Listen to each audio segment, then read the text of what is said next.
घर पे लेके आया जाता है। अच्छा, हॉस्पिटल में जिसने पैदा किया होगा माँ बाप, ठीक है ना, वो हमें मिल गए। उसके बाद आप समझ लीजिए जिसने पैदा किया है उनको, इनके चारों तरफ इलेक्ट्रॉन भी तो ऑर्बिट्स में घूमते हैं। न्यूक्लियस के चारों तरफ इलेक्ट्रॉन्स भी तो ऑर्बिट्स में घूमते हैं, है ना। तो इसका मतलब यार न्यूक्लियस स्टेबल है या फिर नहीं है? क्या मेरी बात समझ में आ रही है? अगर आप ध्यान से देखोगे, अगर आप ध्यान से देखोगे,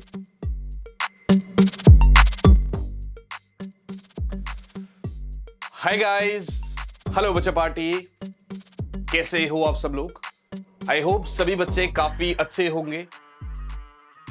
माय डियर स्टूडेंट्स, मैं विनोद कुमार बहल आप सभी बच्चों का अपने इस चैनल में एक बार फिर से वेलकम करता हूं। सबसे पहले तो यार ये एक थियोरेटिकल चैप्टर है, ठीक है ना, लेकिन फिर भी पूरी कोशिश करी गई है कि आपको ज्यादा बोरिंग फील ना हो, आपको अच्छा फील हो। अभी क्या होता है ना, देखिए पूरा चैप्टर में अपना किसी टाइपिस्ट से थियरी करवा के और आपके सामने ला सकता था, लेकिन मैं बोलूं यहां पर दिस वो तो तुम किताब से भी पढ़ लोगे। तो मैंने क्या सोचा कि डेरिवेशन मतलब डेफिनेशन ज्यादा है, टाइम ज्यादा ना लगे, तो जो डेफिनेशंस है वो तो आपको यहां पर दिख जाएगी, बाकी पूरा चैप्टर हम अपने हाथ से समझ के कर रहे होंगे। Got it guys? चलिए, तो सबसे पहले यार जब हम न्यूक्लियाई चैप्टर की शुरुआत करते हैं बेटा, सबसे पहले जब हम न्यूक्लियाई चैप्टर की शुरुआत करते हैं, ये मॉडर्न फिजिक्स का चैप्टर नंबर 13 है बच्चे। इसके अंदर पहले तो बहुत सारी चीजें पढ़नी पड़ती थी, बट अभी उतनी सारी चीजें है नहीं, अभी बहुत सारी चीजें रिड्यूस्ड है। सबसे पहले तो आपको इसका कंपोजिशन पढ़ना पड़ेगा, कुछ टर्मिनोलॉजीज, यानी कि ये क्या है भैया, न्यूक्लियाई क्या है, इससे रिलेटेड कुछ आपको टर्म्स पढ़ने पड़ेंगे। ये सबसे पहला हिस्सा है आपका, सबसे पहला काम यही है, कुछ टर्मिनोलॉजीज और इसका कंपोजिशन। Got it guys? चलिए, एक तो ये हो गया। इसी के साथ साथ जो दूसरी चीज है बच्चे, वो जैसे ही हम आगे बढ़ते हैं तो एक आपका E is equals to mc², यानी मास डिफेक्ट का एक बड़ा प्यारा कॉन्सेप्ट आता है, ये वाला आपको करना पड़ेगा। एक चीज आती है बेटा बाइंडिंग एनर्जी, बाइंडिंग एनर्जी और binding energy curve, binding energy curve, ये भी काफी इंपॉर्टेंट है। पहले हम हाफ लाइफ, मीन लाइफ, मतलब पहले ये चैप्टर भी काफी बड़ा हुआ करता था, लेकिन जब से कोविड आया है तब से ये चैप्टर बहुत छोटा कर दिया गया है। राइट बच्चों? चलिए खैर, बाइंडिंग एनर्जी कर्व से हम जैसे ही पढ़ेंगे तो हम सीधा आगे बढ़ जाएंगे अब न्यूक्लियर रिएक्शंस की तरफ, जहां पर हम लोग पढ़ने वाले हैं न्यूक्लियर फिजन और न्यूक्लियर फ्यूजन, जहां पर हम लोग पढ़ने वाले हैं बच्चे nuclear fission and nuclear fusion. And I hope you guys are very very very excited about finishing this chapter. उससे पहले फिर वही बात कहूंगा बेटा कि अपना टेलीग्राम चैनल जो है उसको जरूर ज्वाइन करें, नीचे लिंक दे रखा है, उसको ज्वाइन करना मस्ट है। बाकी उसके बाद ये लेक्चर अगर आप लाइव मतलब प्रीमियर में देख रहे हो मेरे साथ तो आप इंटू 2 नहीं कर सकते, लेकिन अगर आप बाद में देख रहे हो तो आप इंटू 2 स्पीड पे भी देख सकते हो, जल्दी से आपका चैप्टर कवर हो जाएगा। चलिए बच्चों, तो सबसे पहले यार न्यूट्रॉन, भाई न्यूक्लियाई है तो न्यूक्लियाई के सबसे पहले अंदर proton neutron hypothesis of nuclear composition. आपको बता दूं तो सबसे पहले कौन आए थे हमारे पास? रदरफोर्ड आए थे भैया। सबसे पहले जो रदरफोर्ड ने बोला, रदरफोर्ड ने क्या बोला था कि यार एक एटम है तो एटम के अंदर सेंट्रल मैसिव कोर है, बिल्कुल बीचों बीच एक ऐसी बॉडी है जहां पर पूरा का पूरा एटम का मास और पूरा का पूरा positive charge is suppose to be concentrated, मतलब बीचों बीच न्यूक्लियस है, ऐसा जैसे कि आपका एक प्लेग्राउंड है उसके बीच एक बॉल रख दिया आपने। राइट है जी? हमने कहा ठीक बात है भैया, बीचों बीच आपका पॉजिटिव चार्ज भी है और टोटल जो आपका उसका मास भी है। तो यहां पर उससे हमें पता चला कि हाँ यार, प्रोटॉन न्यूट्रॉन हाइपोथेसिस में किसने बोला? ये हाइजेनबर्ग ने। आपने केमिस्ट्री में इसका नाम काफी सुना होगा, ठीक है ना, आपने केमिस्ट्री में इसका नाम काफी सुना होगा हाइजेनबर्ग का। तो हाइजेनबर्ग ने हमें बोला कि यार बीच में पॉजिटिव चार्ज है और पूरा का पूरा मास है। हमने कहा ठीक है। उसने कहा ये जो पॉजिटिव चार्ज दे रहा है, ये जो पॉजिटिव चार्ज दे रहा है, ये तो है प्रोटॉन की वजह से, ये तो है प्रोटॉन की वजह से, फंडामेंटल पार्टिकल है। लेकिन फंडामेंटल चार्ज पार्टिकल एक और होता है जिसको बोलते हैं न्यूट्रॉन। ये क्या है? ये बेसिकली इसका जो नेट चार्ज है वो तो 0 होता है, मानी ये फंडामेंटल चार्ज लेस पार्टिकल है, लेकिन इसका मास कुछ तो होता है और प्रोटॉन से थोड़ा ज्यादा होता है। तो इस हाइपोथेसिस के तहत उन्होंने बोला कि सर न्यूक्लियस के अंदर प्रोटॉन है जो उसको पॉजिटिव चार्ज दे रहे हैं और प्रोटॉन और न्यूट्रॉन मिलाकर उसको टोटल पूरा का पूरा उसका मास दे रहे हैं। अगर मैं आपको बताऊं तो प्रोटॉन का जो चार्ज होता है बच्चे वो 1.6 अप्रोक्सीमेटली 1.6 इंटू 10⁻⁻⁻19 कूलम जो इलेक्ट्रॉन का चार्ज है, राइट, वही हो गया, ठीक है ना। और इसका जो मास होता है ये अप्रोक्सीमेटली आपका 1.672 इंटू 10⁻⁻27 kg हो गया। क्योंकि शुरुआत के 2 डिजिट बराबर होते हैं न्यूट्रॉन और उसके मास में, बस लास्ट के 2 डिजिट चेंज होते हैं। तो यहां पर इसका जो चार्ज होगा न्यूट्रॉन का वो तो 0 होता है, लेकिन हां इसका जो मास होता है 1.674 इंटू 10⁻⁻27 kg हो गया। क्या मेरी बात समझ में आ रही है? तो भैया प्रोटॉन न्यूट्रॉन हाइपोथेसिस के तहत हमें क्या पता चला कि भैया न्यूक्लियस जो है वो प्रोटॉन और न्यूट्रॉन है उसके अंदर, ठीक है ना। एक एटम में न्यूक्लियस है, चारों तरफ तो इलेक्ट्रॉन घूम रहे हैं, हम पहले बता चुके हैं एटम चैप्टर में, ठीक है ना। अंदर प्रोटॉन है और न्यूट्रॉन है, और अगर आप ध्यान से देखेंगे तो ये प्रोटॉन का चार्ज मास है, ये न्यूट्रॉन का चार्ज और मास है। तो जो इसको चार्ज दे रहा है वो प्रोटॉन दे रहा है पॉजिटिव चार्ज, और जो इसको पूरा का पूरा मास दे रहा है वो कौन दे रहा है बेटा? वो प्रोटॉन और न्यूट्रॉन मिलाकर दे रहा है। तो यहीं से अपने को 2-3 टर्म्स समझ में आई, जैसे कि चलो टर्मिनोलॉजीज वैसे मैंने आगे दे रखी है तो अपन उसी में समझा देंगे आपको। जैसे ये रहे कुछ टर्म्स जो हमें पढ़ने पड़ते हैं। सबसे पहले जो टर्म है वो है न्यूक्लियॉन्स। सबसे पहला जो टर्म है वो है न्यूक्लियॉन्स। ध्यान से समझना बच्चे, इस चैप्टर में न्यूक्लियॉन्स का बड़ा यूज है। देखिए, आपने खाली प्रोटॉन पढ़ा, दैट इज ओके, आपने खाली प्रोटॉन बोला या आपने खाली न्यूट्रॉन बोला तो भी ठीक है, लेकिन बच्चे एक न्यूक्लियस के अंदर प्रोटॉन और न्यूट्रॉन, मानी ये प्रोटॉन भी होते हैं और न्यूट्रॉन भी होते हैं। ऐसा जरूरी नहीं है कि पेयर में ही होंगे, 10 प्रोटॉन 11 न्यूट्रॉन भी हो सकते हैं। तो इस तरीके से हमारे पास हो रहे, राइट। तो हमने क्या बोला कि भैया अब जो प्रोटॉन और न्यूट्रॉन न्यूक्लियस में कलेक्टिवली, न्यूक्लियस के अंदर कलेक्टिवली जो इन दोनों का नाम बोला गया वो बोला गया न्यूक्लियॉन्स। वो क्या बोला गया बेटा? न्यूक्लियॉन्स। अब सपोज करो मैं आपसे एक क्वेश्चन पूछता हूं, मेरे पास 10 प्रोटॉन है और 9 न्यूट्रॉन्स है, तो आप क्या कहोगे यहां पर कितने न्यूक्लियॉन्स है? अब कुछ बच्चे सोचेंगे नो प्रोटॉन नो न्यूट्रॉन का जोड़ा है तो नो न्यूक्लियॉन्स। ऐसा कुछ नहीं है बेटा, 10 प्रोटॉन्स 9 न्यूट्रॉन्स, तो ये हो गए 10 न्यूक्लियॉन्स और ये हो गए 9 न्यूक्लियॉन्स। तो ये हो गए 10 न्यूक्लियॉन्स और ये हो गए 9 न्यूक्लियॉन्स। तो मिलाकर कितने न्यूक्लियॉन्स बन गए? 19 न्यूक्लियॉन्स बन गए। तो मिलाकर कितने न्यूक्लियॉन्स बन गए भैया? 19 न्यूक्लियॉन्स बन गए। I hope this is clear. तो nucleons is the protons and neutrons inside a nucleus collectively are known as nucleons, right बच्चा पार्टी। अब बात आती है भैया एटॉमिक नंबर की। अब बात किस चीज की आती है? एटॉमिक नंबर की। सर एटॉमिक नंबर क्या है?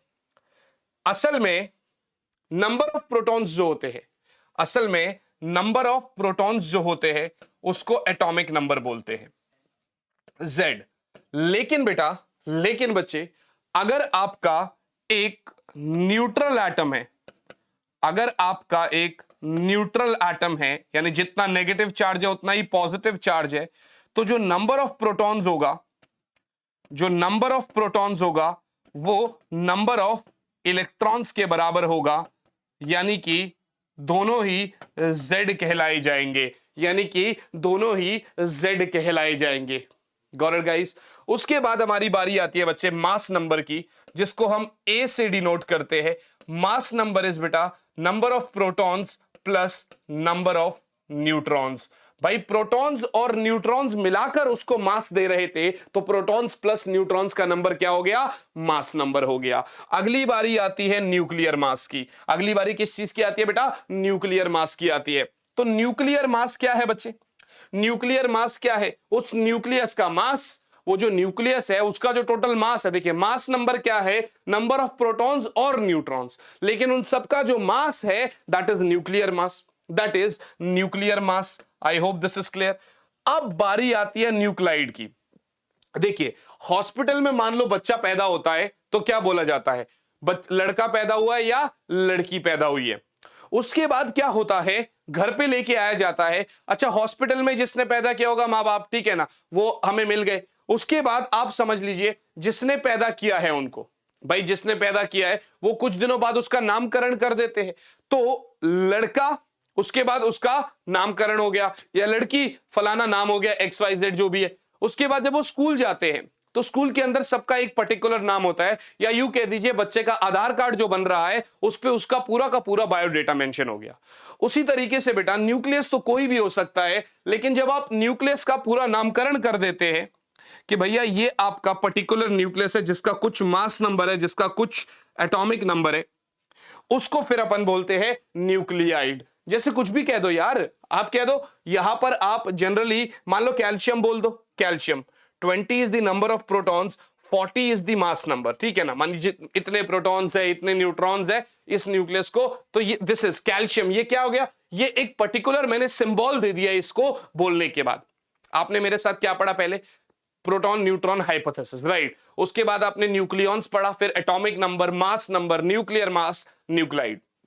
शुरुआत में तो कुछ टर्म्स ही है बेटा, जैसे आइसोटोप्स। आइसोटोप्स क्या होते हैं भाई, the atoms of an elements which have the same atomic number but different mass number, जिनका एटॉमिक नंबर सेम है लेकिन मास नंबर अलग है। जैसे कि बेटा हाइड्रोजन, जैसे कि हाइड्रोजन, उसके बाद ड्यूटेरियम और उसके बाद ट्राइटियम। भैया यहां पर अगर आप देखोगे तो मास नंबर अलग है 1 2 3, लेकिन एटॉमिक नंबर सेम है। यानी कि जो नंबर ऑफ प्रोटॉन्स है या नंबर ऑफ इलेक्ट्रॉन्स है वो एक ही है। देखो भैया, एक प्रोटॉन एक इलेक्ट्रॉन, एक प्रोटॉन एक इलेक्ट्रॉन, एक प्रोटॉन एक इलेक्ट्रॉन। बट यहां पर 0 न्यूट्रॉन थे, यहां पर 1 न्यूट्रॉन है और यहां पर 2 न्यूट्रॉन्स है। तो ये आपका आइसोटोप कहलाया जाता है। वहीं पर बारी आती है भैया आइसोबार्स की। आइसोबार्स क्या है, the atoms having the same mass number but different atomic number. अब बात आ गई भैया, मास नंबर सेम है, एटॉमिक नंबर डिफरेंट है। अगर मैं आर्गन लेता हूं तो एटॉमिक नंबर 18 है लेकिन मास नंबर 40 है।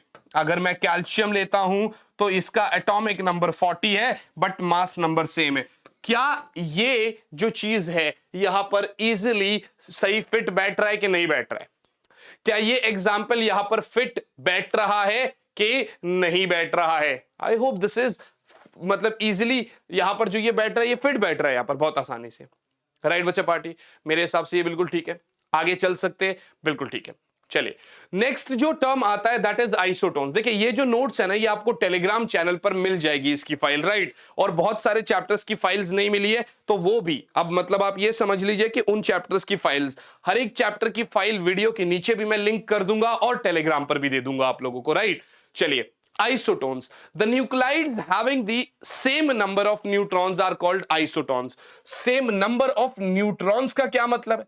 मतलब अगर मैं आपको एग्जाम्पल के तौर पे दे दूं तो जैसे आप ले लो क्लोरीन 1737, पोटेशियम 1939। यहां पर क्या हो रहा है बच्चे, यहां पर आपका एटॉमिक नंबर भी डिफरेंट, मास नंबर भी डिफरेंट, लेकिन असल में न्यूट्रॉन्स कितने होंगे भैया?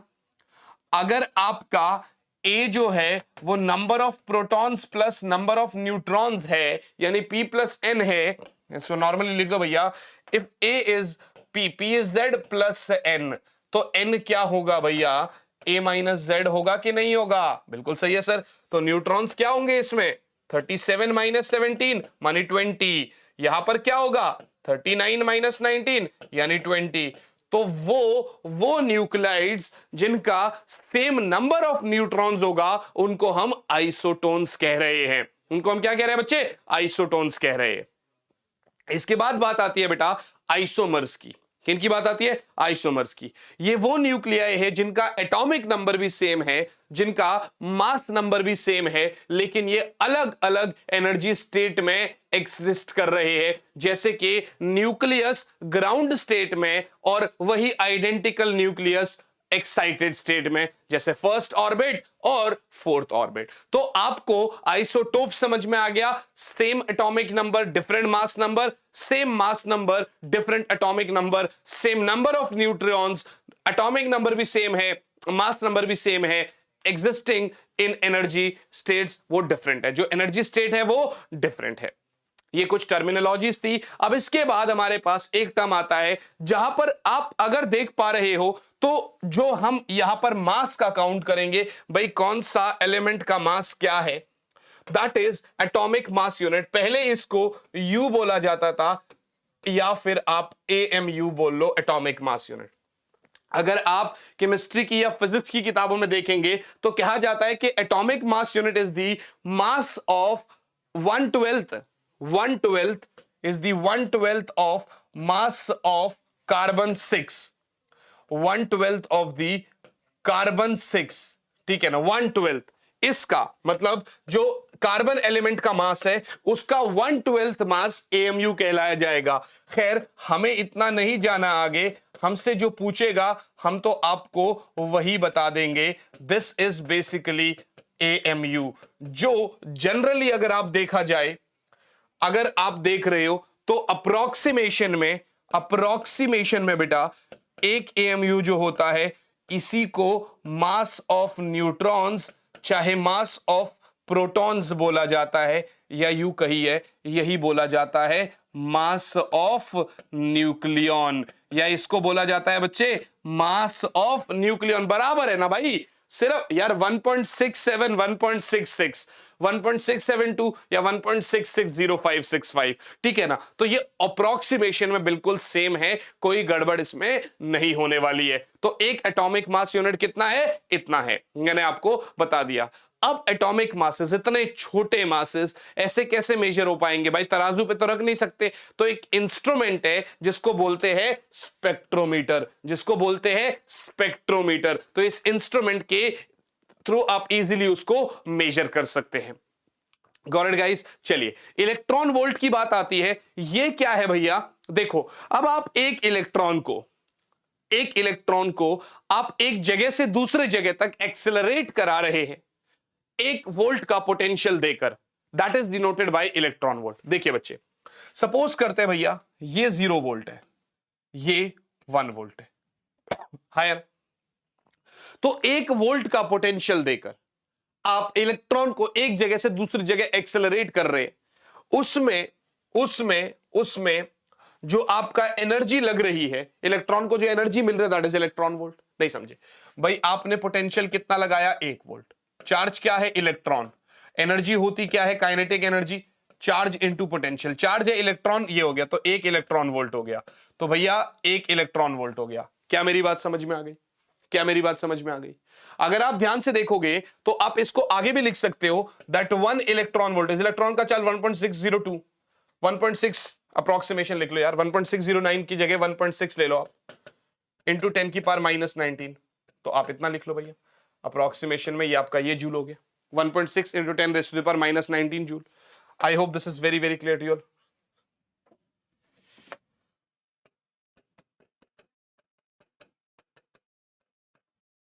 क्या मेरी बात समझ में आ रही है? अच्छा, इसको फर्दर आगे और भी लिखा जाता है, वो क्या? वो हो जाएगा 1.6 इंटू 10 की पावर -13, चाहे आप मिलियन इलेक्ट्रॉन वोल्ट लिखो, चाहे आप मेगा इलेक्ट्रॉन वोल्ट लिखो, आपकी मर्जी। So electron volt is what? Energy acquired by electron when it is accelerated through a potential difference of 1 volt and is denoted by electron volt. अगर आप ध्यान से देख पा रहे हो तो आइंस्टाइन की एनर्जी इक्वेशन है E is equals to mc²। अब देखो न्यूक्लियस है तो उसका साइज तो देखना ही पड़ेगा भाई। तो जनरली हमने जो अजम्पशन लिया था वो ये था कि न्यूक्लियस जो है वो एक स्फेयर है, बेटा। क्या है? स्फेयर। न्यूक्लियस जो है वो एक स्फेयर है, ठीक है भैया। तो हमने एक स्फेयर माना, ठीक है ना, जिसका r रेडियस है, और हमने ये बोला कि यार इसका जो वॉल्यूम होगा ना, इसका जो वॉल्यूम होगा वो डायरेक्टली डिपेंड करेगा इसके अंदर कितने प्रोटॉन्स है और कितने न्यूट्रॉन्स है, यानी directly proportional to the mass number. यानी इसका जो वॉल्यूम होगा 4/3 pi R cube, that is directly proportional to A, या यू कह दीजिए भैया R cube is directly proportional to A, क्योंकि तो वैसे भी कांस्टेंट है, या R is directly proportional to A की पावर 1/3, क्योंकि भाई पावर कटाओगे तो 1/3 से मल्टीप्लाई करोगे, तो आर हो गया बच्चे आर नॉट ए की पावर 1/3, आर हो गया बेटा आर नॉट ए की पावर 1/3। अभी ये आर नॉट क्या है भैया, ये कांस्टेंट वैल्यू है। अगर इलेक्ट्रॉन के लिए देखा जाए, अगर इलेक्ट्रॉन के लिए देखा जाए तो इसकी value 1.2 into 10 raise to the power -15 या 1.2 फर्मी बोल दो, ठीक है ना। ये हमारे पास इसकी वैल्यू आती है इलेक्ट्रॉन के लिए। किसके लिए? इलेक्ट्रॉन के लिए इसकी वैल्यू आती है ये, ठीक है ना। तो अलग अलग एलिमेंट के लिए अलग अलग होगा। फिर ये बात समझ में आ रही है कि नहीं आ रही है? मतलब सॉरी, अलग अलग पार्टिकल के लिए अलग अलग होगा ये। तो ये आपको समझ में आ गया कि R is equals to R not A की power 1/3। Got it? This is all about nuclear size, ठीक है ना। अब बात आती है न्यूक्लियर डेंसिटी। भाई साइज तो समझ में आ गया, डेंसिटी कोई भी अगर आप देखोगे तो रो न्यूक्लियस अगर लिख रहा हूं तो डेंसिटी क्या है भैया? मास पर यूनिट वॉल्यूम, है ना।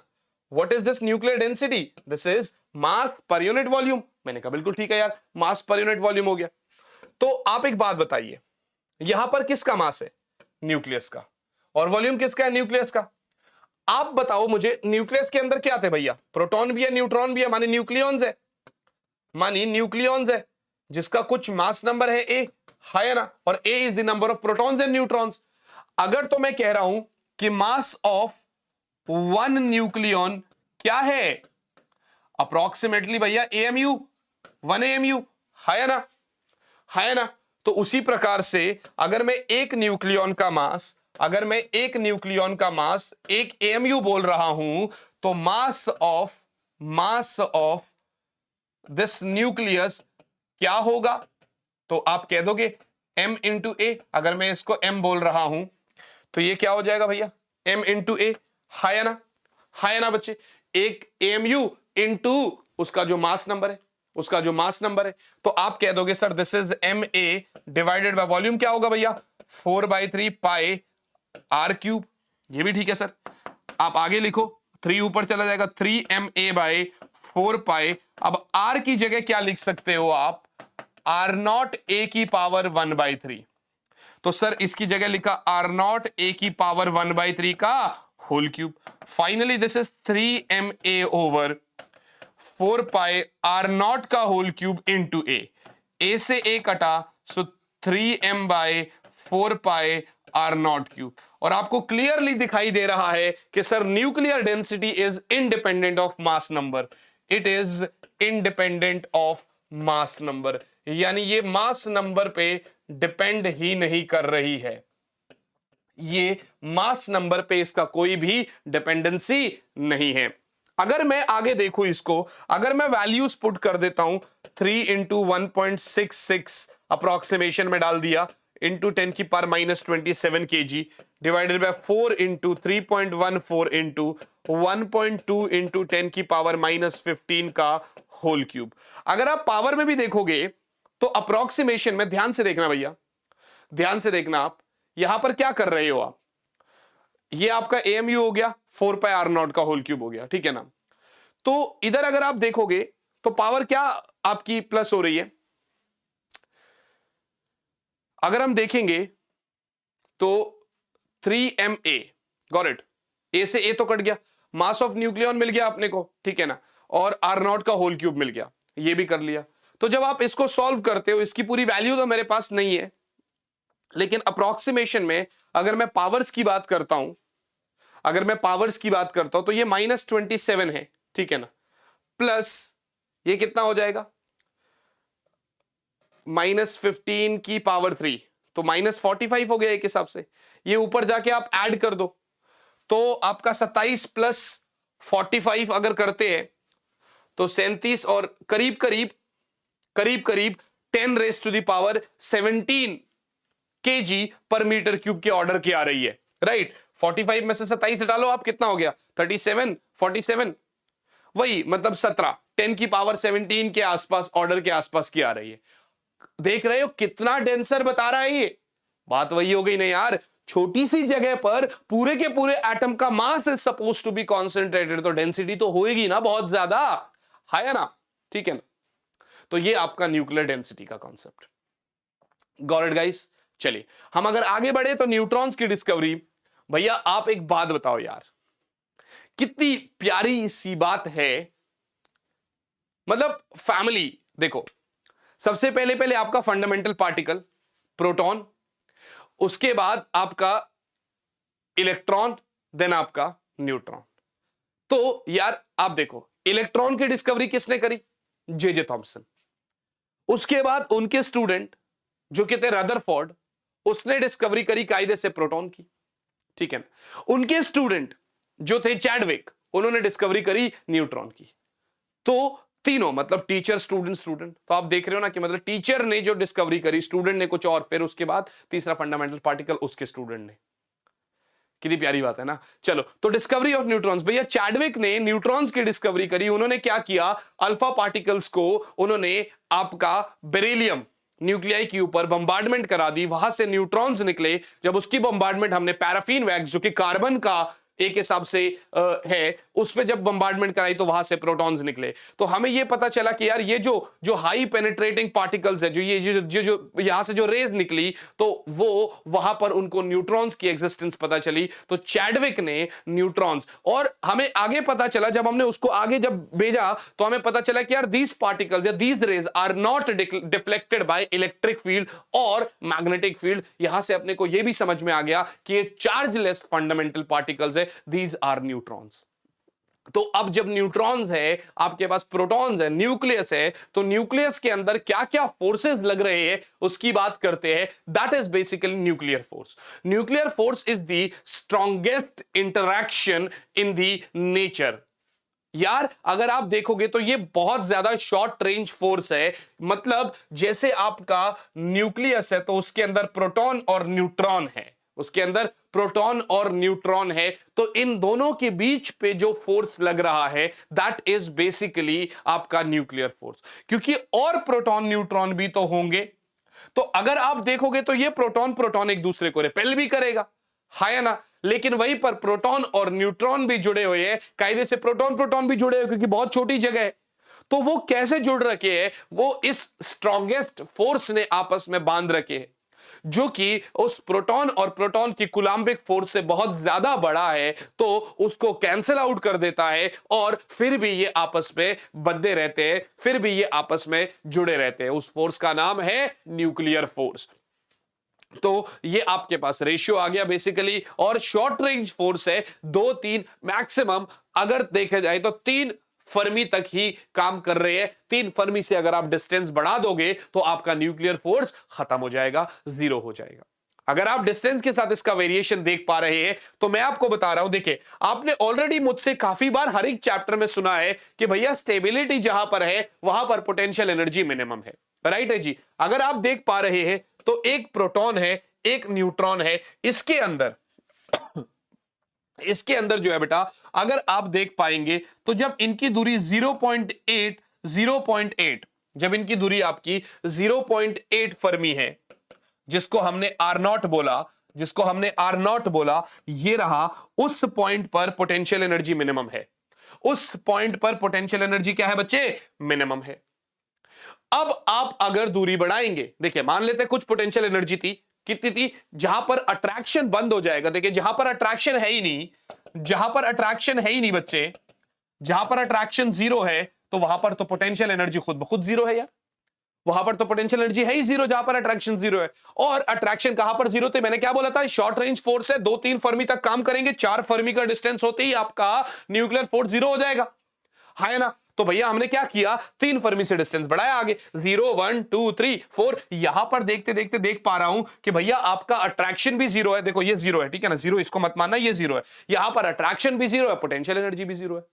हमने क्या किया, डिस्टेंस को कम करते गए तो पोटेंशियल एनर्जी हमारी क्या होती गई, कम होती गई। पोटेंशियल एनर्जी कम होती गई, होती गई, होती गई, होती गई, होती गई, होती गई, और यहां पर आके पोटेंशियल एनर्जी हो गई मिनिमम -100। मिनिमम कहां पर होगी, जब उनका डिस्टेंस कितना है भैया, 0.8 फर्मी। जब उनका डिस्टेंस कितना है, 0.8 फर्मी।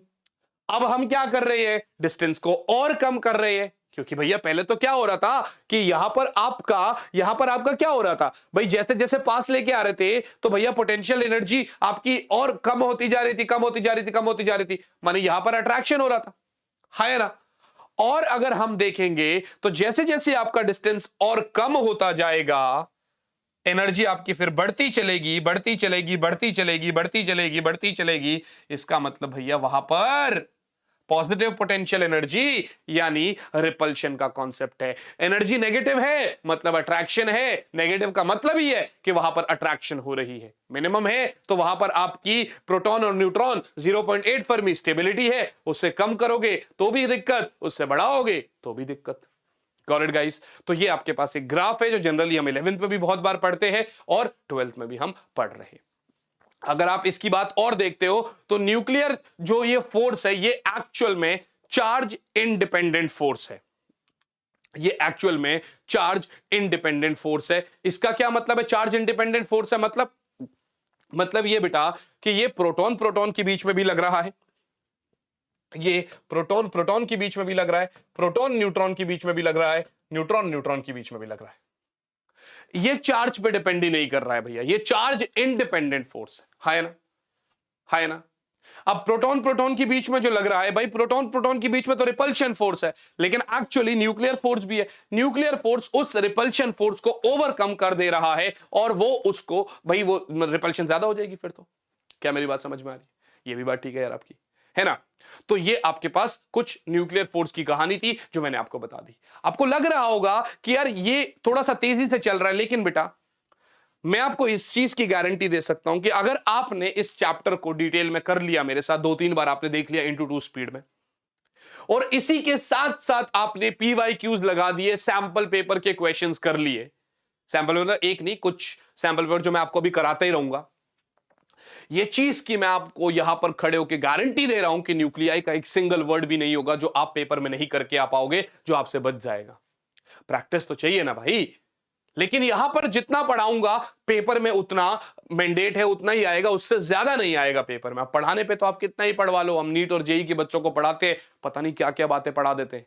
जितनी देर में मैं यहां पे पढ़ा रहा हूं उतनी देर में तो हम सिर्फ न्यूक्लियस का वहां पर इंट्रोडक्शन देते हैं, जितनी देर में मैं भी चैप्टर खत्म करने वाला हूं। खैर अब देखिए आइंस्टाइन मास एनर्जी इक्विवेलेंस आया। देखिए छोटी क्लासेस में अपने को बताया जाता था कि मास जो है वो कभी भी बढ़ या कम नहीं हो सकता, हम भी मान लेते थे भाई ठीक है। लेकिन यार अब जैसे जैसे आगे बढ़ते गए हमें पता चल रहा है कि यार बंदा जो है ना तेजी से दौड़ रहा है तो मास में चेंज आ रहा है, बंदा तेजी से दौड़ रहा है तो मास में चेंज आ रहा है। अब यहां पर जो है ना अपने को फीलिंग आई कि अरे ये क्या हो रहा है भाई, ये तो गलत हो रहा है। खैर यहां पर आइंस्टाइन का जो मास एनर्जी इक्विवेलेंस आया उसके बारे में बात करी गई। क्या बोला, E is equals to mc²। क्या बोला गया भैया, E is equals to mc², right है जी।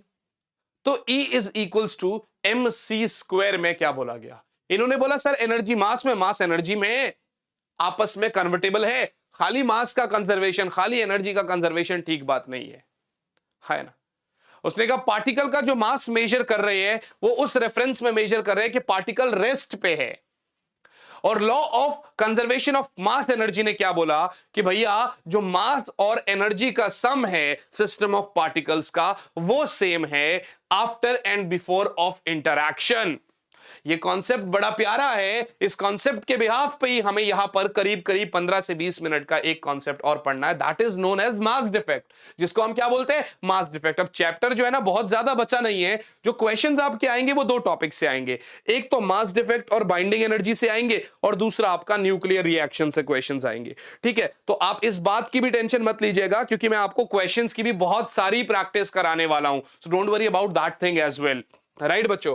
चलिए भाई मास डिफेक्ट की बात करते हैं। मास डिफेक्ट क्या है बेटा, अगर हम मास डिफेक्ट की बात करें तो मास डिफेक्ट क्या है ये भी देख लेते हैं एक बारी। मास डिफेक्ट क्या है एक बारी इसको भी देख लेते हैं बच्चे। आप ध्यान से देखो, थोड़ा सा एक एग्जांपल दे रहा हूं। जब हम एक सिंगल रूम लेते हैं किराए पर अपने लिए, मान लेते हैं उसका किराया 5,000 रुपए दे रहे हैं, वहीं पर हमारा एक फ्रेंड है, वहीं पर हमारा एक फ्रेंड है बेटा। तो हमारे जो लैंडलॉर्ड है, हमने उसको बोला भैया इसको भी ले आओ हमारे कमरे में, हम ले आते हैं, ठीक है ना। तो लैंडलॉर्ड कहता भैया किराया ज्यादा देना पड़ेगा। अब ऐसा तो नहीं है कि लैंडलॉर्ड आपसे दुगना किराया मांग लेगा तो आप दे दोगे, फिर आप अकेले ही क्यों नहीं रहोगे भाई, है ना। तो आपने लैंडलॉर्ड को बोला कि सर ऐसा है, आपको हम दे देंगे 7,000 रुपीज, ठीक है ना। यानी 2,000 रुपए बड़ा आपका फायदा हो गया। और हम जो इंडिविजुअली 5,000 पे कर रहे थे, मानी 10,000, हमारे लिए वो 3,500 हो जाएगा।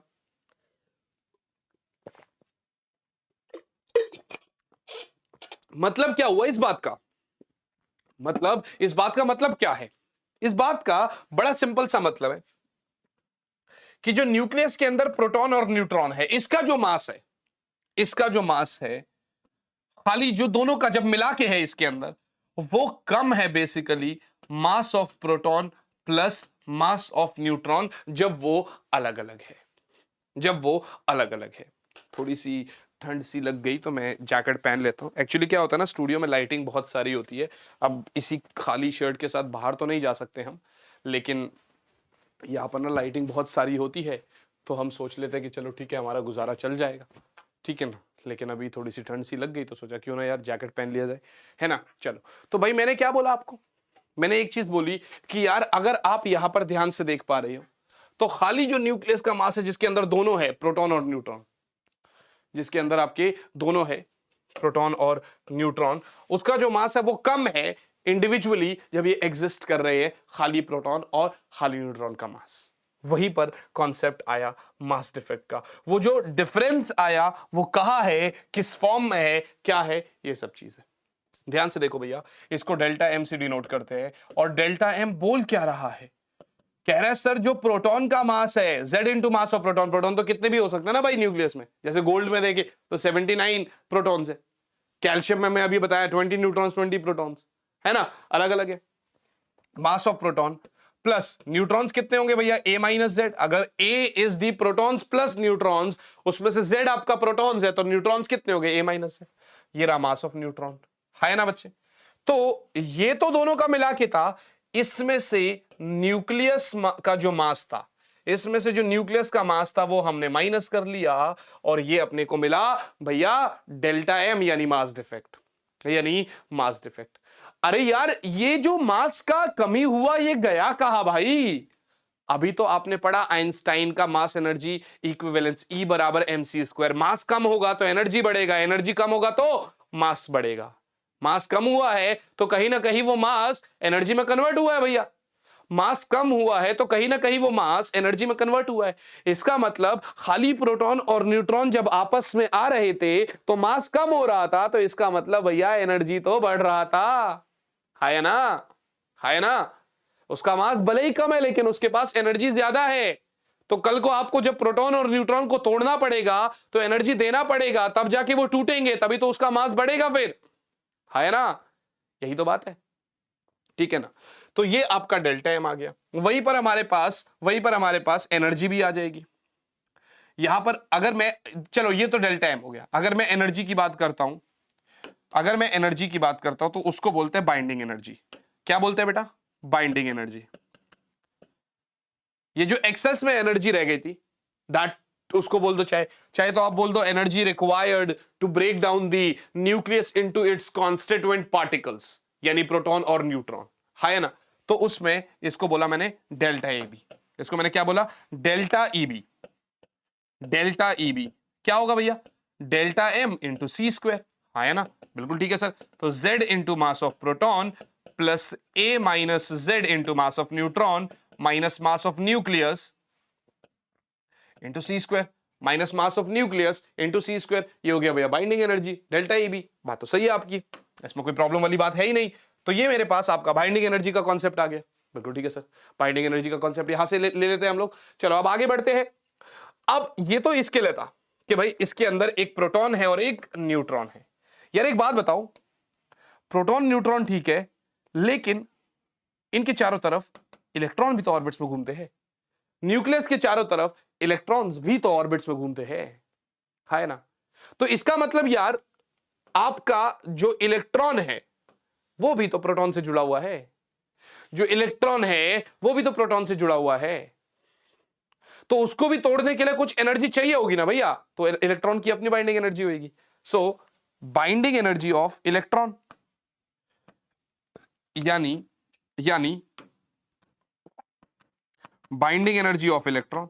अब क्योंकि जब इलेक्ट्रॉन भी पिक्चर में आ गया तो वहां पर पूरा का पूरा एटम लिया जाएगा, है ना?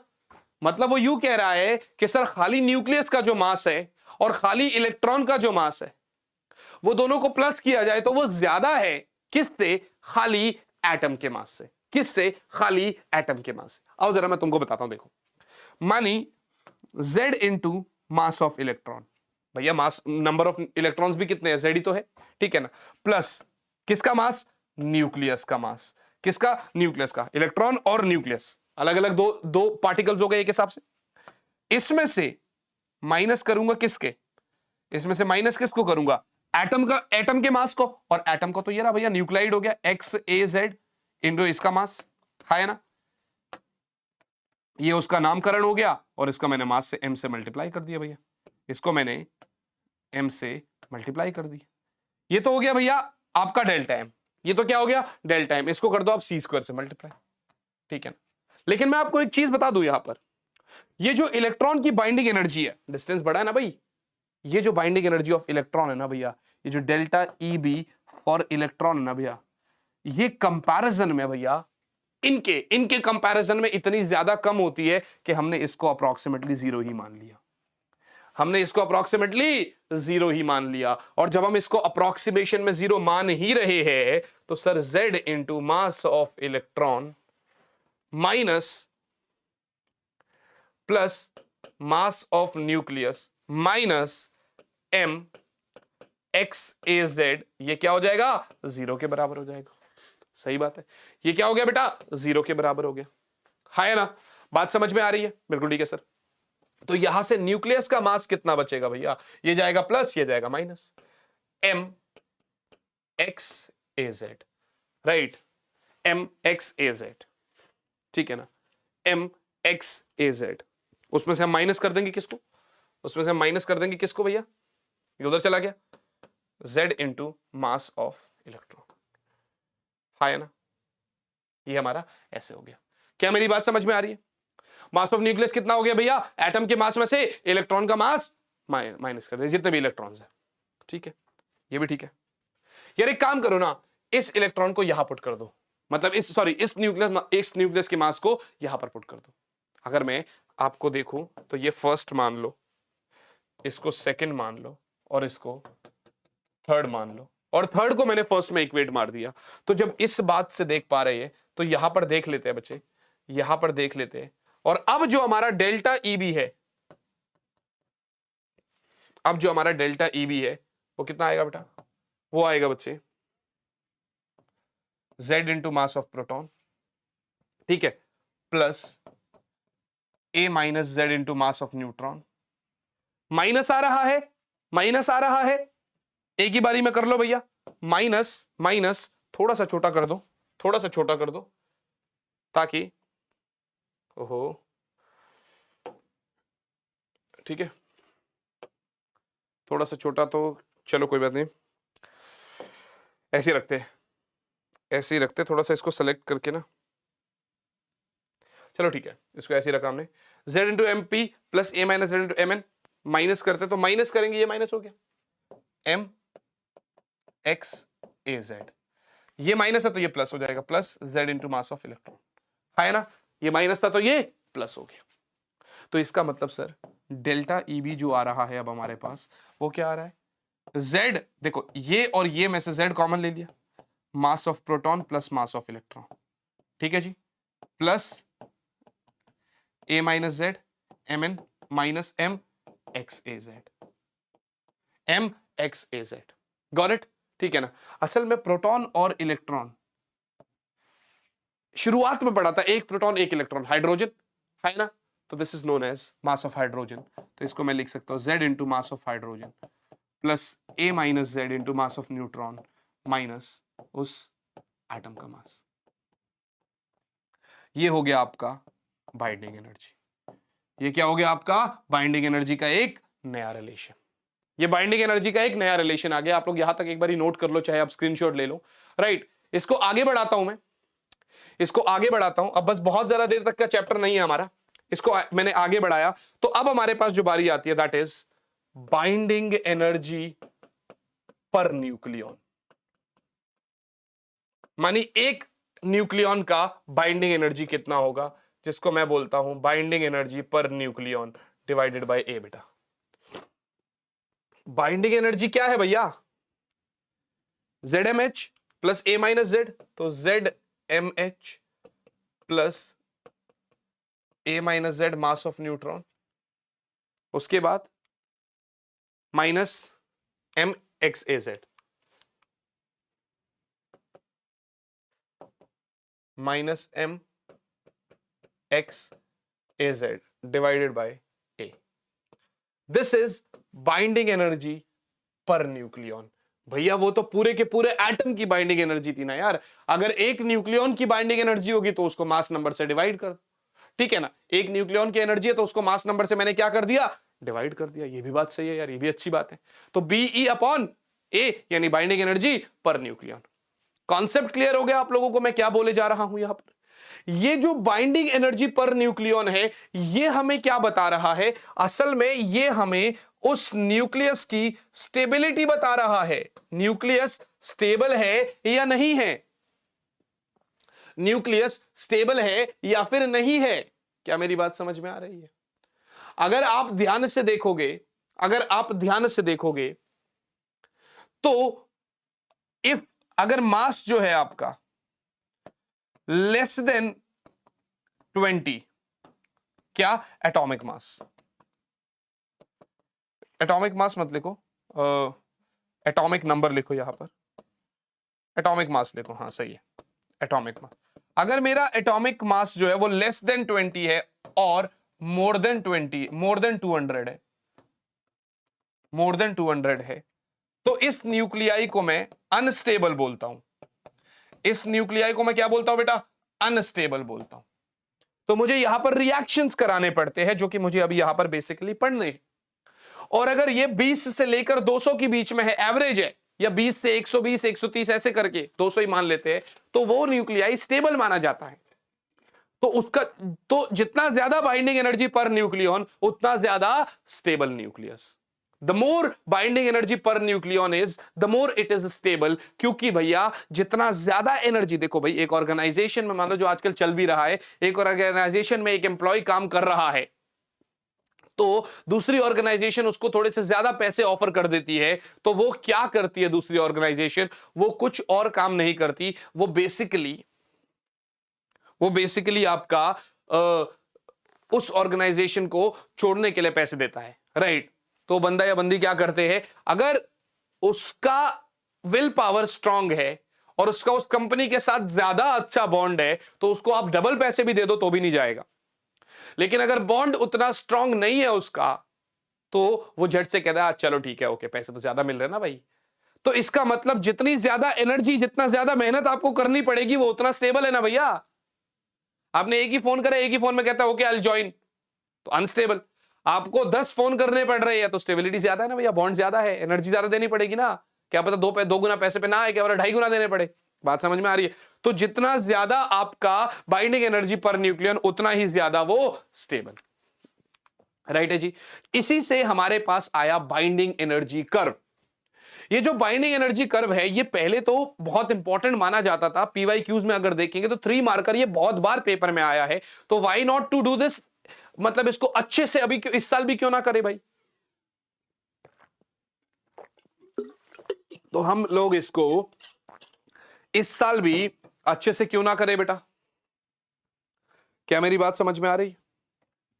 तो हम यहां पर क्या कर रहे हैं भैया? सबसे पहले मैंने बाइंडिंग एनर्जी पर न्यूक्लियन और मास नंबर का एक ग्राफ बनाया।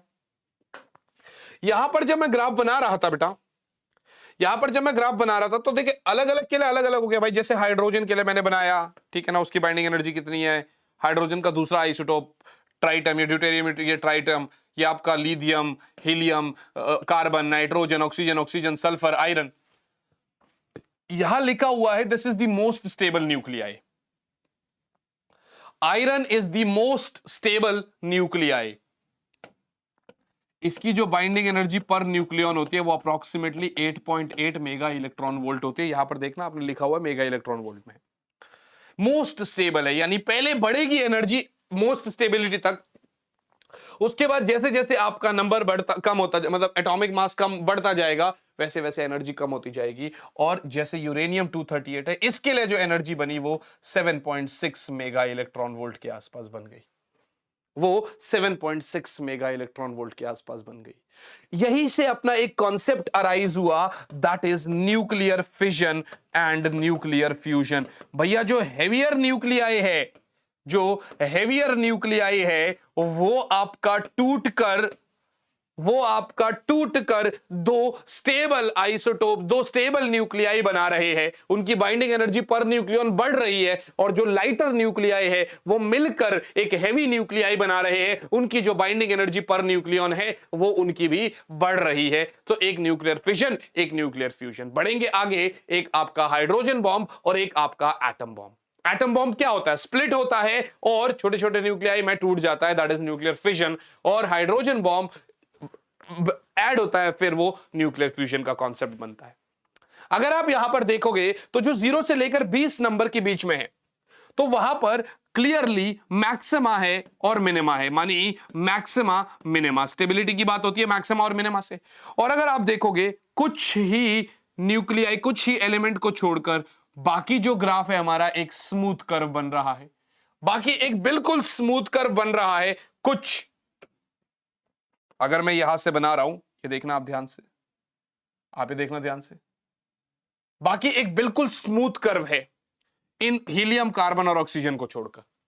हीलियम, कार्बन, ऑक्सीजन को छोड़कर बाकी जब आप उस कर्व को देख पा रहे हो तो बिल्कुल स्मूथ कर्व है। यहां पर ऑप्शंस लिखे हुए, पहले आपका अगर देखोगे जितना ज्यादा बाइंडिंग एनर्जी पर न्यूक्लियर उतना ज्यादा स्टेबल, यानी आयरन सबसे ज्यादा स्टेबल है। जैसे जैसे एटॉमिक मास बढ़ता जाएगा स्टेबिलिटी कम होती जाएगी, यानी आपका बाइंडिंग एनर्जी पर न्यूक्लियर कम होता जाएगा। जैसे जैसे एटॉमिक नंबर बढ़ रहा था बाइंडिंग एनर्जी पर न्यूक्लियर बढ़ती जा रही थी, मानी स्टेबिलिटी बढ़ती जा रही थी। और मैंने आपको बोला 0 से 20 नंबर या 200 से ज्यादा वो क्या है, एक हिसाब से अनस्टेबल है। वो क्या है बेटा, एक हिसाब से अनस्टेबल है। I hope this is very very clear to you. और यहां तक बात समझ में आ गई आप सभी बच्चों। तो यहां पर जब आपने देखा तो बाइंडिंग एनर्जी कर्व के बिहाफ पे आपने देखा nuclear fission and nuclear fusion, right. आपने क्या देखा यहां पर, nuclear fission and nuclear fusion. उसने कहा सर बाइंडिंग एनर्जी जो है छोटे न्यूक्लियाई के लिए, सॉरी हेवियर न्यूक्लियाई के लिए कम है। जैसे कि आपका यूरेनियम है, यूरेनियम क्या है 7.6 million electron volt, mega electron volt. वो क्या हो गया, वो ब्रेक हो गया, ब्रेक होके बेरियम और क्रिप्टन में ब्रेक हो गया, मान लो उनकी एनर्जी बढ़ गई, बाइंडिंग एनर्जी पर न्यूक्लियाई है ना। तो इसका मतलब अगर आप देखोगे एनर्जी बढ़ेगी तो भाई एनर्जी का लिबरेशन हुआ ना बहुत ज्यादा। यही तो होता है एटम बम में, यही तो होता है एटम बम में, अभी बताया मैंने। और न्यूक्लियर फ्यूजन की बात करोगे तो छोटे छोटे न्यूक्लियाई मिलकर मोर स्टेबल न्यूक्लियाई बनाते हैं, which is hydrogen bomb. Generally मुझे न्यूक्लियर फिजन और फ्यूजन को डिटेल में पढ़ना भी है अभी, तो वो भी मैं अभी पढ़ाऊंगा आपको। 20 मिनट के आसपास का टॉपिक वो रहेगा। मुश्किल से मुश्किल 1.25 घंटे या 1.5 घंटा मैक्सिमम मान लो अपना चैप्टर खत्म है। 1.5 घंटा लगेगा नहीं, खैर। यहां तक आते आते आप 70% चैप्टर को कवर कर चुके हैं। अब 30% का जो चैप्टर है उसमें हमारा जो बचता है दैट इज न्यूक्लियर रिएक्शन। आपने जनरली मेरे साथ पढ़ा ही होगा, केमिकल रिएक्शन में इलेक्ट्रॉन्स मतलब पार्टिकल्स के, फंडामेंटल पार्टिकल्स का रिएक्शन हो रहा है, इलेक्ट्रॉन्स का। लेकिन न्यूक्लियर रिएक्शन में असल में nucleus is also taking part. Nuclear reaction में बेटा न्यूक्लियस जो है वो टेक पार्ट, वो अपना हिस्सा ले रहा है। न्यूक्लियर रिएक्शन में न्यूक्लियस इज टेकिंग पार्ट बच्चे, that is known as nuclear reaction. अगर आप देखोगे तो इसमें सबसे पहले पहले न्यूक्लियर फिजन और फिर न्यूक्लियर फ्यूजन, यही दोनों तो पढ़ने हैं मुझे। सर न्यूक्लियर फिजन क्या है? एक हेवी न्यूक्लियाई जिसमें mass number is greater than 230 बता रहा है यहां पर, वैसे 200 भी बोल सकते हो आप। जब ये एक्साइटेड होता है, इसको छोटी सी आप बंबार्डमेंट करवाते हो किसी और पार्टिकल की, तो ये छोटे न्यूक्लियाई में टूटता है। That is nuclear fission. जैसे आपने यूरेनियम 235 को एक न्यूट्रॉन के साथ बंबार्डमेंट करा दी। ये क्या है? ये स्लो मूविंग न्यूट्रॉन है। ये स्लो मूविंग न्यूट्रॉन है, ठीक है ना। जब मैंने इसके साथ इसकी बंबार्डमेंट करा दी तो ये बेरियम में टूट गया, क्रिप्टन में टूट गया, 3 और न्यूट्रॉन मिले और एनर्जी कैलिब्रेशन हो गया और एनर्जी निकल गई। क्या मेरी बात समझ में आ रही है? अलग अलग रिएक्शंस में एनसीईआरटी से प्लीज मेरी रिक्वेस्ट है, न्यूक्लियर फिजन, न्यूक्लियर रिएक्शन के बाद एनसीईआरटी से पढ़ लेना। इससे पहले मैंने आपको एक बार भी नहीं बोला कि आप एनसीईआरटी खोल के पढ़ो, लेकिन इसके बाद ये वाला जो टॉपिक है एनसीईआरटी से भी प्लीज एक बार अपने शॉर्ट नोट्स बना लेना, पढ़ लेना एक बार एनसीईआरटी से। अगर आप देखोगे तो मैंने क्या बोला भाई, यूरेनियम के ही अलग अलग रिएक्शन दिखा दिया। न्यूट्रॉन से बंबार्डमेंट करा दी, जेनॉन, स्ट्रोंशियम, और उसके बाद 2 न्यूट्रॉन्स निकल गए। यहीं पर आपका ये एमओ बोलो चाहे मॉलिब्डेनम बोलो चाहे जो भी है, ठीक है ना, La और 2 न्यूट्रॉन्स। उसके बाद आपका इंडियम Y और ये 2 न्यूट्रॉन्स। और अगर यहां पर आप देखोगे तो CS, लेड और 2 न्यूट्रॉन्स। तो ये अलग अलग रिएक्शंस हो गए। पहले वाले में आपने क्या देखा कि बेरियम और क्रिप्टन में जब टूट रहा था तो 3 न्यूट्रॉन्स। यहां पर देखो 54 38, 5 3 80, 92 और 2 94, 92 हो गया। मास नंबर में देखोगे 140 और 94, तो ये हो गया आपका 234 और 2 236, क्योंकि यहां पर 235 और 1, क्योंकि एटॉमिक मास और मास जो एटॉमिक नंबर है वो चेंज नहीं होगा। इन सभी में 2 न्यूट्रॉन्स निकल रहे हैं। इस वाले में, जब पहले वाले में आपने देखा था तो पहले वाले में 3 न्यूट्रॉन्स निकल रहे थे। क्या मेरी बात समझ में आ रही है? ये अलग अलग रिएक्शन है। यहां पर अगर आप थर्मल, ये जो न्यूक्लियर रिएक्शन देख पा रहे हो फिजन वाले कॉन्सेप्ट में, तो आप यहां पर देखोगे यार न्यूक्लियर चेन रिएक्शन क्या है, हो क्या रहा है बच्चों, हो क्या रहा है, छोटी क्लासेस में भी पढ़ा है।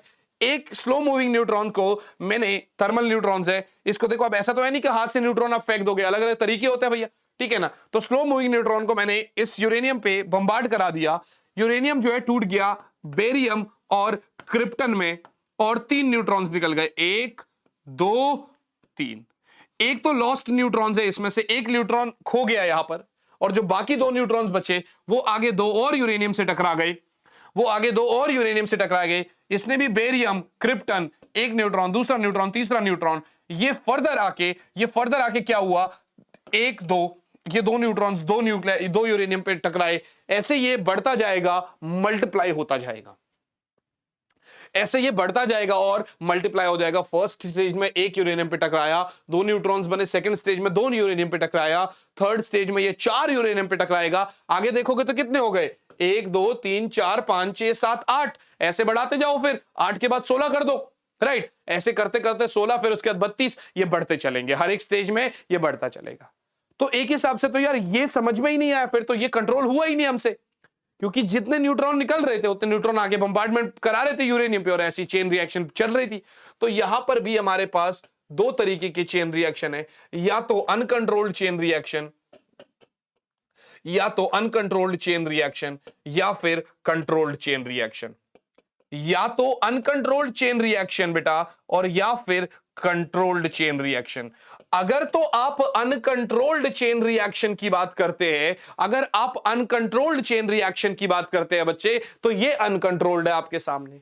कंट्रोल्ड वाले में हम क्या करते हैं, ये जो न्यूट्रॉन्स निकल रहे हैं तो हम न्यूट्रॉन्स को एब्जॉर्ब कर लेते हैं। एक ही न्यूट्रॉन्स आगे जाएगा, एक ही न्यूट्रॉन आगे दूसरे यूरेनियम से टकराएगा, फिर जब 3 न्यूट्रॉन निकलेंगे तो मान लो 2 एब्जॉर्ब कर लिया, एक आगे चल रहा है। This is known as controlled chain reaction. और उसी के बिहाफ पे हम अभी आके आपको एग्जांपल पढ़ाएंगे न्यूक्लियर रिएक्टर का, which is the second last topic of this chapter, जो कि न्यूक्लियर फिजन का एक एग्जांपल होता है बच्चों। तो मल्टीप्लिकेशन फैक्टर क्या है, number of neutrons present at the beginning of the one generation. जैसे कि यहां पर आपका 1 न्यूट्रॉन है, number of neutrons present at the beginning of the previous generation, sorry, ये आपका इस जनरेशन में कितने हैं, 1 2 3 है, और प्रीवियस वाले में कितने थे, एक था, तो मल्टीप्लिकेशन फैक्टर क्या हो गया भैया, 1 से बढ़ गया, यानी रिएक्शन जो है ना वो फास्टली ग्रो कर रही है। तो मल्टीप्लिकेशन फैक्टर क्या बता रहा है हमें, न्यूट्रॉन्स का ग्रोथ बता रहा है, या यूं कहो कि वो आगे कितना फिजन होगा, आगे कितने और रिएक्शंस होंगे, कितने और फिजन होंगे, उसके बारे में बता रहा है। अब के जो है अगर 1 से ज्यादा है तो चेन रिएक्शन ग्रो हो गया, जैसे अभी मैंने बताया इस अनकंट्रोल्ड चेन रिएक्शन में। अगर के 1 है तो चेन रिएक्शन स्टेडी है, जैसे मैंने अभी आपको बताया कि हम एब्जॉर्ब करके उसको रख सकते हैं। क्या कर सकते हैं हम, एब्जॉर्ब करके उसको बेसिकली कंट्रोल कर सकते हैं। और अगर के इज लेस देन 1 है तो chain reaction gradually die out. ये कौन सा केस है, ये वो केस है, अभी मैं आपको बताता हूं। असल में जब ये एक न्यूट्रॉन है, ये स्लो मूविंग न्यूट्रॉन है, ये जो 3 न्यूट्रॉन्स निकल रही है, इनकी एनर्जी बहुत ज्यादा होती है और ये बहुत फास्ट न्यूट्रॉन्स है। 2 मेगा इलेक्ट्रॉन वोल्ट के आसपास की एनर्जी है, बहुत फास्ट न्यूट्रॉन्स है। और ये जो बहुत फास्ट न्यूट्रॉन होते हैं ना, ये इजिली एस्केप कर जाते हैं। हमें वहां पर पूरा सेटअप करना पड़ता है, वहां पर मॉडरेटर नाम की चीज होती है, कंट्रोल रॉड्स होते हैं। अगर ये ना हो तो न्यूट्रॉन्स एस्केप कर जाएंगे, फर्दर फिजन नहीं होगा, तो जो हमारा न्यूक्लियर रिएक्शन है वो इजिली डाई आउट हो जाएगा, खत्म हो जाएगा, फिर उसका कोई फायदा बचने वाला नहीं है। गॉट इट गाइस, ठीक है ना। तो यहां पर हमारे पास बचा क्या, न्यूक्लियर रिएक्टर। ये एक बड़ा सा डायग्राम आप देख पा रहे होंगे। तो इसमें क्या है बेटा, इस वाले डायग्राम में क्या है हमारे पास, जो इलेक्ट्रिसिटी बनती है वो न्यूक्लियर रिएक्शन के हेल्प से कैसे बनती है वो आपके सामने है। क्या बच्चों, सबसे पहले यार यहां पर ना हमने एक अलग चेंबर बनाया जिसको आप बोलते हैं फिशन चेंबर। हमने यूरेनियम 235 को बेसिकली रॉड के फॉर्म में लिया, ठीक है ना। यहां पर यूरेनियम रॉड है बेटे, रॉड के फॉर्म में हमारे पास यूरेनियम है, ठीक है ना, हमारे पास रॉड के फॉर्म में यूरेनियम है, गॉट इट। और यहां पर हमारे पास ये जो लिक्विड है इसको मैंने मॉडरेटर बोला। मॉडरेटर क्या होता है भाई, हैवी वाटर ग्रेफाइट जनरली ये होता है, ठीक है ना, इसको मैंने मॉडरेटर बोला। यहां पर मेरे पास कंट्रोल रॉड्स भी है। कंट्रोल रॉड का क्या काम होता है, देखो ये रॉड है, इनके ऊपर हम न्यूट्रॉन्स को बम्बार्डमेंट कराएंगे तो फिजन होगा। कंट्रोल रॉड को ऊपर नीचे करने से वो जो न्यूट्रॉन्स का एब्जॉर्ब था, मतलब हम इसके करके हम इनिशिएट कर सकते हैं, बढ़ा सकते हैं, कम कर सकते हैं बाय अब्सॉर्बिंग द न्यूट्रॉन्स। देखिए एक मॉडरेटर है जो क्या करेगा, जब रिएक्शन हो रहा था उसमें जो फास्ट मूविंग न्यूट्रॉन्स है उसको वो स्लो डाउन कर देगा। स्लो डाउन कर देगा तो इजीली आगे फर्दर रिएक्शन होगी। कंट्रोल रॉड को ऊपर नीचे करने से क्या होगा, वो न्यूट्रॉन को एब्जॉर्ब कर लेगा। मानो 3 में से 2 उसने एब्जॉर्ब करे तो एक ही बचा रिएक्शन करने के लिए, तो एक ही बचा रिएक्शन करने के लिए। I hope this is clear to you all, right बच्चा पार्टी। चलिए अब हम आगे चलते हैं भैया, अब हम आगे चलते हैं। यहां पर कूलेंट लगा हुआ है, कोल्ड कूलेंट है, फिर पंप है, ठीक है ना, यहां पर पानी है, वाटर, ठीक है ना, ये स्टीम है। ये क्या है भाई, असल में जब ये हो रहा है रिएक्शन तो बहुत ज्यादा एनर्जी लिबरेट हो रही है भाई। उस एनर्जी ने क्या किया, कूलेंट को हॉट किया। हॉट कूलेंट यहां से आते आते आते आते आते आते इस पानी को, मान लो 600-700 डिग्री सेल्सियस टेम्परेचर है, तो पानी क्या बना, स्टीम बना भैया। पानी क्या बना, स्टीम बना, है ना। पानी तो क्या बना, स्टीम बना, बिल्कुल ठीक है सर, पानी स्टीम बना। स्टीम यहां से आया, उसने टरबाइन को घुमा दिया, उसने टरबाइन को घुमा दिया बेटा। टरबाइन के थ्रू जनरेटर जो है, जो बेसिकली हमें इलेक्ट्रिक वाटर मतलब इलेक्ट्रिक पावर दे रहा है। हमने यहां पर क्या किया, यहां पर जैसे अपना, यहां पर हमने यहां से ठंडा पानी डाला, देखिए यहां से तो गर्म पानी निकलेगा, यहां से कोल्ड वाटर आया, ठीक है ना, कोल्ड वाटर आया। कोल्ड वाटर को यहां से पंप के थ्रू यहां पर पंप क्या है, एक एक्सटर्नल एजेंसी है, पंप के थ्रू यहां से धकेला गया, राइट बच्चा पार्टी। ये हीट एक्सचेंजर लिखा हुआ यहां पर। तो यहां से जो ठंडा पानी है जब ऐसे चल रहा था तो बेसिकली इस पंप ने, यहां पर कूलेंट था ना बेटा, कूलेंट था ना भैया यहां से, तो ये देखो जब ठंडा पानी आया पंप के थ्रू तो ये कूलेंट ठंडा हो गया, ये कूलेंट ठंडा हो गया। ठंडा कूलेंट को पंप ने यहां पर भेजा, है ना। अब यहां पर कूलेंट कौन सा ठंडा है, पूरा कॉन्सेप्ट समझो। यहां पर चेन रिएक्शन हो रहा था, यूरेनियम रॉड के ऊपर न्यूट्रॉन्स की बम्बार्डमेंट करा दी गई। मॉडरेटर ने जो बाकी न्यूट्रॉन्स निकले उसको स्लो डाउन करा। इसके अप डाउन से हमने क्या किया, एब्जॉर्ब कर लिया बाय नंबर ऑफ न्यूट्रॉन्स। एक ही न्यूट्रॉन आगे निकला, फर्दर रिएक्शन हो रहा है। जितनी ज्यादा एनर्जी थी उसने कूलेंट को हॉट किया। हॉट कूलेंट यहां पर करीब मान लो 600-700 डिग्री सेल्सियस का टेम्परेचर है, उसने इस पानी को गर्म किया, स्टीम निकला, स्टीम ने टरबाइन घुमाया, टरबाइन के थ्रू हमें जनरेटर के थ्रू हमें इलेक्ट्रिक पावर मिला। जब हमने यहां से ठंडा पानी डाला, ठंडा पानी जैसे ही हमने डाला तो यहां पर इस पंप ने उस ठंडे पानी को यहां डाला, ठंडे पानी ने इस कूलेंट को क्या किया, इस कूलेंट को ठंडा किया, ठंडा कूलेंट फिर पंप के थ्रू यहां पर आया और फिर यहां पर ठंडा है, फिर पूरा प्रोसीजर हो रहा है और ऐसे ही हमें जो है एनर्जी मिल रही है। This is basically nuclear reactor, जो कि न्यूक्लियर फिजन का एक कॉन्सेप्ट है। काफी प्यारा है, क्या पता पेपर में आ जाए, क्या पता कुछ भी पूछ ले, हम तो आपको सब कुछ कराएंगे। अगर आपसे पेपर में पूछता है कि what are the main parts of nuclear reactor, what are the main parts of nuclear reactor, बेटा आप एनसीईआरटी, मैंने इसलिए तो बोला आप एनसीईआरटी से पढ़ना है इसको। सबसे पहले आप यहां पर कहेंगे कि मेन पार्ट में देखिए यूरेनियम रॉड तो है ही है, अगर वो ही नहीं होंगे तो रिएक्शन कैसे होगा, तो यूरेनियम रॉड तो है ही है। यूरेनियम रॉड के बाद आपका मॉडरेटर जो जनरली हैवी वाटर, ठीक है ना, ग्रेफाइट, उसके बाद आपका कंट्रोल रॉड्स, ठीक है ना, ये जो कंट्रोल रॉड्स है इनका भी बहुत जरूरी योगदान है। कूलेंट, कूलेंट क्या कर रहे हैं भाई, पहले एनर्जी ले रहे थे फिर बाद में ठंडे हो गए, राइट बच्चा पार्टी, तो यूरेनियम हो गया मोड। अच्छा एक और चीज, ये जो पूरा प्रोसीजर हो रहा है, ये यहां से जो रेज निकल रही है, यहां से जो रिएक्शंस होते हैं, ये हार्मफुल है बहुत ज्यादा ह्यूमन बॉडी के लिए, ये ह्यूमन बॉडी के लिए बहुत ज्यादा हार्मफुल है। तो इसलिए हम ये जो पूरा प्रोसीजर है, ये जो पूरा प्रोसेस है, ये कहां पर करते हैं, जब ये करते हैं तो बहुत ज्यादा थिक कंक्रीट की दीवारें लगाई जाती है, जिससे कि ये जो रेज है वो हमें हार्म ना करे, वो हमें बहुत ज्यादा तकलीफ ना पहुंचाए।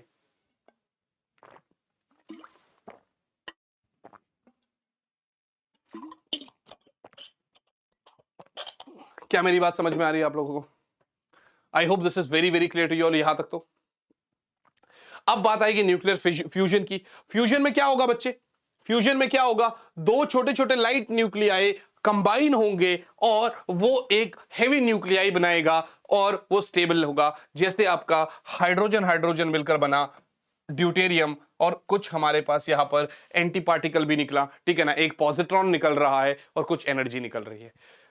ड्यूटेरियम ड्यूटेरियम मिलकर हीलियम बना, ठीक है ना, ड्यूटेरियम ड्यूटेरियम मिलकर मान लेते हैं ट्राइटम बना। तो ये पूरा एक कॉन्सेप्ट है, बहुत ज्यादा हाई एनर्जी लिबरेट होती है। इसका कॉन्सेप्ट क्या है भैया, एटम बम। असल में मैं आपको बता दूं, ये जो हो रहा है इस पूरे प्रोसीजर के लिए मुझे करीब करीब 10 raise to the power 6 kelvin के आसपास का टेम्परेचर चाहिए, जो आप इजीली लैबोरेटरी में तो नहीं बना सकते। What best can we do on this earth is कि दो ड्यूटेरियम को मिला दिया जाए, ठीक है ना, आर्टिफिशियल सन बना लिया यार हम लोगों ने तो आजकल। तो जो सन है हमारा, सन के अंदर ये सारे कॉन्सेप्ट्स पॉसिबल है, सन के अंदर इतना हाई टेम्परेचर पॉसिबल है और वहां हाइड्रोजन की मात्रा भी उतनी ही लेवल पे मिलती है। तो इसलिए ये कॉन्सेप्ट हम सन के अंदर कर सकते हैं, राइट बच्चा party. This is concept, sorry atom bomb लिख दिया मैंने गलती से, I am really sorry, hydrogen bomb, इस बात को भाई कम कर देना, इस बात को हटा देना, दिस इज हाइड्रोजन बम, ठीक है ना। तो यहां पर भैया एसेंशियल कंडीशन क्या है, बहुत ज्यादा हाई टेम्परेचर और बहुत ज्यादा हाई डेंसिटी। सो ये था आपका न्यूक्लियर फ्यूजन का कॉन्सेप्ट। इसी के साथ हम अपने इस चैप्टर को फिनिश करने जा रहे हैं। जनरली मॉडर्न फिजिक्स के तीनों चैप्टर जो मैंने करवाए आपको, वो सवा घंटे से ज्यादा टाइम टेकिंग नहीं लगे मुझे। बहुत सिंपल चैप्टर्स है ये यार, बट स्कोरिंग है। इसको अगर आपने देखो भाई 1 घंटा 10 मिनट, अगर आपने इसको इंटू 2 टाइम पे, इंटू 2 स्पीड पे देख लिया, तो ये जो 70 मिनट का है ये आपको मान लो 40-45 मिनट में आपको समझ में आ गया। 45 मैक्सिमम भी अगर मैं मिनट्स लेता हूं, 3 बार आप इसको करते हो, 2.25 घंटे में ये चैप्टर आपका बहुत अच्छे से क्लियर हो जाता है। एंड आई होप उसके बाद इस चैप्टर में अपने पास कुछ भी नहीं होगा जो बचेगा। टोटल कुल मिला के ये 25 पेजेस, 26 पेजेस के आसपास में मैंने आपको ये पूरा चैप्टर एक्सप्लेन कर दिया भाई। क्या है, जो चीज यहाँ पर डेफिनेशन लिखने लायक थी वो लिखवाई, जो चीज आपको समझाने लायक थी वो प्रॉपर अपने हाथ से लिख के, डेरिवेशन जो करवाने थे वो प्रॉपर अपने हाथ से लिख के आपको करवाए। And I hope You guys liked this session। भाई इतना ही इनफ है। इसके बाद क्वेश्चंस की प्रैक्टिस जो कि मैं भी आपको कराऊंगा, आप खुद से भी प्रैक्टिस करेंगे। फिर से एक बार बोलूंगा यार, अगर आपको सेशन अच्छा लगा हो तो लाइक कर देना, चैनल को सब्सक्राइब करना, अपने दोस्तों से सब्सक्राइब करवाना, अपने दोस्तों को बुलाना, ये आपके हाथ में है। अब सपोर्ट करना आपका काम है। मेहनत आप शायद अगर चैनल को स्क्रॉल करेंगे तो दबा के मिल रही होगी आपको। हम स्ट्रैटेजीज, हम इस बात पे नहीं बिलीव करते कि मैं आपको बोलूं बेटा ऐसे करो, हम इस बात पे बिलीव करते हैं कि आपको कैसे करवाना है ये हम दोनों मिलकर साथ में करेंगे। तो टेलीग्राम चैनल फिर से बोल रहा हूं ज्वाइन कर लेना। I hope you guys are liking this session. तो फिर हम मुलाकात करेंगे आपके ही अगले चैप्टर में। अभी के लिए इतना बहुत है, मिलेंगे अगली क्लास में। ऑल द बेस्ट बच्चों party, bye guys bye. Yes, जय हिंद।